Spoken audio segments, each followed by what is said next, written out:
Saudi আরব গত এক দশক ধরে উন্নয়ন পরিকল্পনায় যেসব বিশাল রিয়েল এস্টেট প্রকল্পকে গুরুত্ব দিচ্ছিল, দেশটি এখন সেসব থেকে সরে এসে $925 বিলিয়ন তহবিল অন্য খাতে বিনিয়োগের প্রস্তুতি নিচ্ছে। মূল পরিকল্পনায় অন্তর্ভুক্ত ছিল নিয়ম, লোহিত সাগরের তীরে মরুভূমিতে নির্মাণাধীন এক বিশাল ভবিষ্যৎ নগরী এবং দেশটির উত্তরাঞ্চলে পাহাড়ি এলাকায় আন্তর্জাতিক শীতকালীন ক্রীড়া আয়োজনের প্রকল্প, যেখানে কৃত্রিম তুষারে তৈরি স্কি ঢালও থাকবে। 90 লাখ জনসংখ্যার পরিকল্পিত শহর নিয়ম সহ এসব প্রকল্পে একাধিকবার বিলম্ব ঘটেছে। সৌদি যুবরাজ ও দেশটির বর্তমান কার্যত শাসক মোহাম্মদ বিন সালমান MBS 2016 সালে ভিশন 2030 কর্মসূচি ঘোষণা করেন, যার লক্ষ্য ছিল রিয়েল এস্টেট নির্ভর বৃহৎ প্রকল্পগুলোর মাধ্যমে অর্থনীতিকে রূপান্তর করা।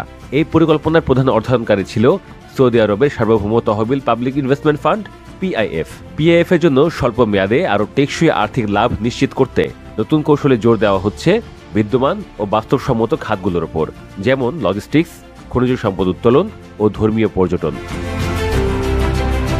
সৌদি আরব এখন কৃত্রিম বুদ্ধিমত্তা AI এবং বিশাল জ্বালানি সম্পদ নির্ভর ডেটা সেন্টারের মতো খাতেও বিনিয়োগ বাড়ানোর পরিকল্পনা করছে। কৌশল পরিবর্তন নিয়ে মন্তব্যের অনুরোধ জানালে PIF তাৎক্ষণিকভাবে কোনো প্রতিক্রিয়া জানায়নি গণমাধ্যমগুলোতে। জুলাইতেও এমন একটা আওয়াজ ওঠে যে সৌদি আরব দ্য লাইন নামে তাদের ভবিষ্যতের শহর গড়ার পরিকল্পনা নতুন করে যাচাই বাছাই করতে কয়েকটি পরামর্শদাতা প্রতিষ্ঠানকে দায়িত্ব দিয়েছে। 170 কিলোমিটার দীর্ঘ এই শহরটি লোহিত সাগরের উপকূলে তৈরি হওয়ার কথা রয়েছে। এটি সৌদি আরবের বৃহৎ প্রকল্প নিয়মের প্রধান একটি অংশ। গণমাধ্যমগুলো তখন জানায় PIF পরামর্শদাতাদের বলেছে গাড়িমুক্ত প্রকল্পটি বাস্তবায়নযোগ্য কিনা তারা যেন তা খতিয়ে দেখে। সৌদি সরকারের এই নতুন উদ্যোগ দ্য লাইনের ভবিষ্যৎ নিয়ে আরও সন্দেহ তৈরি করতে পারে।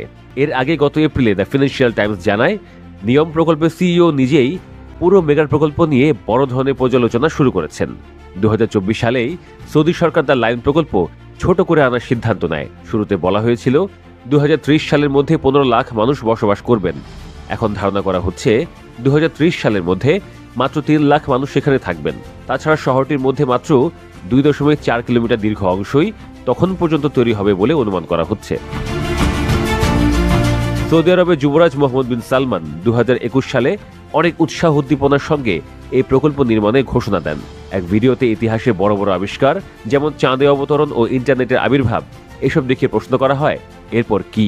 ওই ভিডিওতে দেখা যায় তখন যুবরাজ টিভিতে এসে উত্তর দেন দ্য লাইন। لحماية الإنسان بمساحات ضيقة، وبعد الثورة الصناعية بنيت المدن لتضع الآلة وسوف تتضاعف هذه المدة في 2050.